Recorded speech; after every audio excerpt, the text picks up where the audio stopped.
আরিফ হোসেন, সরাসরি চলে যাচ্ছি তার কাছে।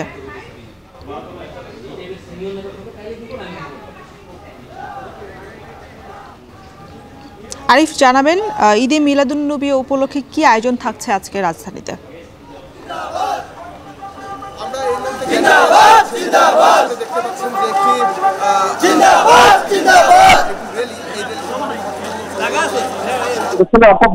মিলাদুন্নবী উপলক্ষে তারা বের করেছেন, বের করে বিভিন্ন ধরনের সড়ক প্রদক্ষিণ করে তারপরে তারা মাঠের যেই সাবেক রয়েছে সেটা রয়েছে, সেখানে যে তারা শেষ করবেন। আমরা তাদের সাথে কথা বলেছিলাম, তারা ছিলেন বিশ্বের উত্তম পুরুষ। তিনি বিভিন্ন ভাবে যেই করেছেন, অর্থাৎ তার যে জীবন আদর্শ, সেই জীবন আদর্শ যাতে মুসলমানরা পালন করে চলতে পারে এমনটা তারা প্রচার করছেন, যাতে হানাহানি মারামারি কোনো কিছুই না থাকে। মহানবী জন্ম যখন হয়েছিল তখন কিন্তু আয়ামে জাহিলিয়ার যুগ ছিল, অর্থাৎ সেই মক্কা এবং যেই জায়গায় তিনি জন্মগ্রহণ করেছিলেন সেই জায়গায় কিন্তু বিভিন্ন ধরনের ধর্ম, গোত্র, বিভিন্ন মানুষজন নিয়ে মধ্যে হানাহানি মারামারি লেগেই ছিল। এমন একটা পরিস্থিতি মহানবী মুহাম্মদ সাল্লাল্লাহু আলাইহি ওয়াসাল্লামের জন্ম হয়েছে এবং সেই পরিস্থিতিতে মানুষ তাদের মধ্যে যে সম্পর্ক এবং তাদের মধ্যে যেই বিষয়গুলো সবকিছু মিলিয়ে কিন্তু যাতে ভালো পথে, ন্যায় সঙ্গত পথে কোনো হানাহানি মারামারির ঊর্ধ্বে গিয়ে তারা জীবন যাপন করতে পারে, সেজন্যই ঈদে মিলাদুন্নবী পালন করছেন। এবং শুধুমাত্র এই যে র্যালিটি না, র্যালির ছাড়াও তারা ওয়াজ মাহফিল ধরনের থেকে শুরু করে বিভিন্ন ধরনের ধর্মীয় যেই রীতিনীতি রয়েছে সেই রীতিনীতি মেনেই তারা এটি পালন করছেন এবং এই র্যালির মাধ্যমে তারা প্রচার করছেন যাতে ধর্মে ধর্মে অথবা হলো গিয়ে কোনো অন্য কোনো গোষ্ঠীর প্রতি কোনো হামলা মামলা অথবা অন্য ধরনের কোনো বিষয়গুলো না থাকে। সিনিয়র হুজুর রয়েছে, তার সাথে আমরা কথা বলেছিলাম, তিনি আমাদেরকে বলেছেন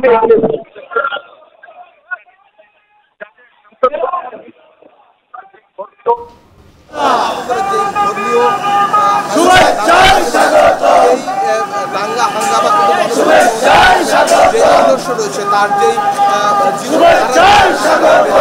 তাতে তিনি সব মুসলমান, হিন্দু, বৌদ্ধ, খ্রিস্টান সেই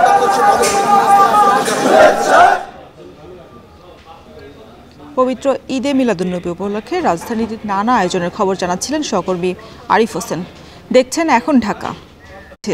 এবারও এতে অংশ নিয়েছে রেকর্ড সংখ্যক মানুষ। নগরের ১৬ শহর জামিয়া আহমদিয়া সুন্নিয়া আলিয়া মাদ্রাসার সামনে থেকে শুরু হওয়া এই জুলুসকে ঘিরে উৎসবের রূপ পেয়েছে চট্টগ্রাম। এ বিষয়ে আরও বিস্তারিত জানিয়েছেন সহকর্মী ফাইসাল করিম।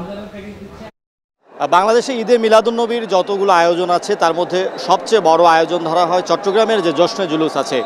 বা নবী প্রেমীদের যে আনন্দ মিছিল, সেই আনন্দ মিছিলে সবচেয়ে বড় আয়োজন হিসেবে ধরা হয় এবং আমি আছি সেই আয়োজনের মধ্যেই। কেন একেবারে চট্টগ্রামের মুরাদপুর মোড়ে আছি। দেখতে পাচ্ছেন যে আসলে বিশাল এক জনসমুদ্র। এই জশ্নে জুলুসকে ঘিরে লাখ লাখ মানুষের সমাগম হয় প্রতি বছর, এবারও হয়েছে। আমরা দেখেছি চট্টগ্রামের যেই বিবির হাটের জামিয়া আহমদিয়া সুন্নিয়া মাদ্রাসা আছে, সেই মাদ্রাসা প্রাঙ্গণ থেকে শুরু হয়েছে এই জশ্নে জুলুস এবং একেবারে ভোর থেকেই এখানে মানুষের সমাগম দেখেছি, যেটি বেলা ৯টার পর থেকে একেবারেই ব্যাপকভাবে ছড়িয়ে পড়ে। চট্টগ্রামের শুধু বিবিরহাট, ১৬ শহর, মুরাদপুর, ২ নম্বর গেট এইসব এলাকায় নয়, আরও কয়েক কিলোমিটার এলাকা জুড়ে এখানে মানুষের ভিড় তৈরি হয়েছে এবং যারা আয়োজক আছেন তারা বলছেন যে প্রতিবারের মতো এবারও প্রচুর লোকের সমাগম হয়েছে। তারা ধারণা করছেন যে এবার ৭০ থেকে ৮০ লক্ষ লোক এই জশ্নে জুলুসে এসেছেন এবং প্রতিবারের মতো তারা আশা করছেন যে এই জশ্নে জুলুসে যে আয়োজন হয় বা যেই বৃহত্তম জনসমাবেশ হয়, সেই জনসমাবেশের কারণে এটিকে বিশ্বের বৃহত্তম জশ্নে জুলুস হিসেবে গিনিস বুকে নাম লেখানোর জন্য তারা চেষ্টা করছেন এবং তারা আশা করছেন যে এই বছর বা শিগগিরই এটি আসলে গিনিস বুকে নাম লেখাবে। এবং আয়োজকরা বলছেন যে এবার এই জুলুসের মাধ্যমে বিশ্বব্যাপী ইসলাম বা যারা মুসলিম উম্মা আছেন তাদের যে ঐক্য, মানবতা এবং শান্তির যে বাণী, সে বাণী পৌঁছে দেওয়া হবে এবং মহানবী হযরত মুহাম্মদ সাল্লাল্লাহু আলাইহি সাল্লামের যেই মানবতা, সেই মানবতার বাণী ধ্বনিত হচ্ছে এই জশ্নে জুলুস থেকে। মানুষজন আসছেন এবং আমরা দেখছি যে তাদের প্রত্যেকের মুখে নবী বন্দনার পাশাপাশি নানা ধরনের হামনাত এবং ইসলামী গান রয়েছে আমরা দেখছি। এবং চট্টগ্রামের বিভিন্ন প্রান্ত থেকে কিন্তু এখানে মানুষজন এসেছেন এবং পুরো আয়োজনকে ঘিরে এবার প্রচুর নিরাপত্তা বাহিনী বা আইনশৃঙ্খলা বাহিনীর উপস্থিতি দেখছি এবং পুরো এলাকাটা আসলে তাদের যে নিরাপত্তা বলয় সেটিতে ঢেকে ফেলা হয়েছে এবং আয়োজকরা জানিয়েছেন যে এবার পরিস্থিতি বিবেচনায় নিয়ে কিছুটা সীমিত পরিসরে এই জশ্নে জুলুসের আয়োজন করছেন তারা। এদিকে সিলেটেও পবিত্র ঈদে মিলাদুন্নবী উপলক্ষে রাজশাহীতে পালিত হচ্ছে পবিত্র ঈদে মিলাদুন্নবী। এ উপলক্ষে বাইতুল মামুর জামে মসজিদ থেকে প্রতি বছরের মতো এবারও বের হয়েছে জশ্নে জুলুস, ধর্মীয় শোভাযাত্রা। রাজশাহীর শিরোইল কলোনি থেকে বিস্তারিত জানিয়েছেন সহকর্মী মাসুমা আক্তার। রাজশাহীতে পবিত্র ঈদে মিলাদুন্নবী উপলক্ষে কিন্তু আজকে সকালে যে 8টায় কিন্তু সময় নির্ধারণ থাকলেও আসলে বৈরী আবহাওয়ার কারণে খানিকটা পিছিয়ে এখানে রাজশাহীর শিরোইল কলোনির যে বাইতুল জামে মামুর যে মসজিদটি রয়েছে সেখান থেকে কিন্তু প্রতি বছরের মতো এবছরও জশ্নে জুলুস যে ধর্মীয় শোভাযাত্রা সেটি কিন্তু বেরিয়েছে এবং এই ধর্মীয় শোভাযাত্রায় অংশ নিয়েছেন কিন্তু এখানকার যারা মুসলিম ধর্মাবলম্বী রয়েছেন বিভিন্ন বয়সী মানুষ কিন্তু এখানে অংশ নিয়েছেন এবং প্রতি বছরই এই জামে মসজিদ থেকেই কিন্তু এই জশ্নে জুলুস যে ধর্মীয় শোভাযাত্রাটি সেটি কিন্তু বের করা হয় এবং এটি কিন্তু আসলে রিয়ালিটি শিরোইল কলোনি 4 নম্বর গলি শেষ মাথায় যে জামে মসজিদটি রয়েছে সেখান থেকে বের করা হলেও পরবর্তীতে কিন্তু সেটি দরগাপাড়ায় যে হজরত শাহ মুকদুম রহমতুল্লাহ আলাইহির যে মাজার রয়েছে সেখানে গিয়ে আসলে চাদর পুশি পুষ্পস্তবক অর্পণ এছাড়া মাজার জিয়ারত করে সমগ্র মুসলিম উম্মাহ এবং দেশ জাতির জন্য কিন্তু যে দোয়া সেটি করা হয়। এর পরবর্তীতে তারা কিন্তু সেখান থেকে ফিরে এখানে এসে মিলাদ মাহফিলের আয়োজন করেছেন এবং এই মিলাদ মাহফিল চলবে। এছাড়া কিন্তু নগরীর বিভিন্ন মসজিদে আজকে 12ই রবিউল আওয়াল হজরত মোহাম্মদ সাল্লাল্লাহু আলাইহি সাল্লামের যে জন্মবার্ষিকী সেটি উপলক্ষে কিন্তু আজকের এই ঈদে মিলাদুন্নবী দিনটিকে কিন্তু তারা যথাযথ ভাবগাম্ভীর্যের মধ্য দিয়ে উদযাপন করেন এবং এখানকার এই শিরোইল কলোনির এই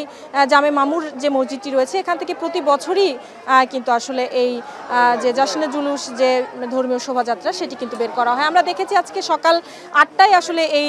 র্যালিটি বের হওয়ার কথা থাকলেও সেটি কিছুটা বিলম্ব হয়েছে, যদিও আজকে বৈরী আবহাওয়ার কারণে সেটি হয়েছে এবং আমরা দেখেছি যে এখানে নানা বয়সী আসলে ছোট ছোট শিশুরাও এই শোভাযাত্রায় অংশ নিয়েছেন। এই ছিল আমার কাছে রাজশাহী শিরোইল কলোনি থেকে ঈদে মিলাদুন্নবীর সর্বশেষ র্যালি করছে গাউসিয়া তৈয়বিয়া তাহরিয়া পরিষদ। এ বিষয়ে বিস্তারিত জানিয়েছেন সহকর্মী গোলজার আহমেদ। মহানবী হজরত মোহাম্মদ সাল্লাল্লাহু আলাইহি সাল্লামের পবিত্র জন্মবার্ষিকী উপলক্ষে প্রতিবারের মতো এবারও সিলেটের যে গাউসিয়া কমিটি আছে তারা র্যালি বের করেছে এবং সিলেটের হজরত শাহজালাল রহমাতুল্লাহি আলাইহির মাজার শরীফ থেকে মূলত র্যালিটি তারা বের করেন। গাউসিয়া তৈয়বা তাহরিয়া পরিষদ বাংলাদেশ সিলেটের উদ্যোগে প্রতি বছর যে 12ই রবিউল আওয়াল ঈদে মিলাদুন্নবী সাল্লাল্লাহু আলাইহি ওয়াসাল্লামের জশনে জুলুসে ঈদে মিলাদুন্নবীর যে আয়োজন থাকে সেটি তারা করে থাকেন এবং এই হজরত শাহজালাল রহমাতুল্লাহি আলাইহির মাজার শরীফ থেকে তারা র্যালিটি বের করে নগরীর চৌহাট্টা, রিকাবি বাজার, জিন্দার বাজার, বন্দর বাজার হয়ে শহরের যে গুরুত্বপূর্ণ পয়েন্টগুলো আছে সেখানে তারা আসলে তাদের র্যালি করে থাকেন এবং পুরো শোভাযাত্রা জুড়ে আমরা দেখেছি সুললিত কণ্ঠে মহানবী সাল্লাল্লাহু আলাইহি ওয়াসাল্লামের শানে নাতে রাসূল ও ইসলামী সঙ্গীত পেশ করছেন শিল্পীরা এবং আমরা যতটুকু দেখেছি যে শোভাযাত্রায় নবীপ্রেমিক হাজারো মানুষের অংশগ্রহণে অনেকটা গুরুত্বপূর্ণ হয়ে উঠেছে এবং র্যালি পরবর্তী সময়ে বক্তারা বিভিন্ন ধরনের বক্তব্য প্রদান করেন এবং বক্তব্যগুলোতে মূলত তারা বলেন মহানবী হজরত মোহাম্মদ সাল্লাল্লাহু আলাইহি ওয়াসাল্লামের যে বিশ্ব মানবতার জন্য তিনি আল্লাহর সর্বশ্রেষ্ঠ অনুগ্রহ, তার জীবনের যে দর্শন ব্যক্তি, সমাজ এবং রাষ্ট্র ও জীবনের সর্বোত্তম এবং পরিপূর্ণ আদর্শ যে সকল নিহিত রয়েছে সমাজের শান্তি, সম্প্রীতি এবং সৌহার্দ্য প্রতিষ্ঠায় প্রিয় নবীর প্রতি মানুষের সর্বোচ্চ ভালোবাসাই লালন করতে হবে এবং আমরা দেখেছি যে এখানে বিভিন্ন বয়সের মানুষের আগমন ঘটেছে এবং আজকের এই আয়োজনের মাধ্যমে তাদের যে বার্তা হজরত মোহাম্মদ সাল্লাল্লাহু আলাইহি ওয়াসাল্লামের জীবন অনুসরণ করে যদি এই মুসলিম সমাজ প্রতিষ্ঠা হয় তাহলে শুধু বাংলাদেশ নয় পুরো বিশ্বে একটি শান্তিময় অবস্থা বিরাজ করবে।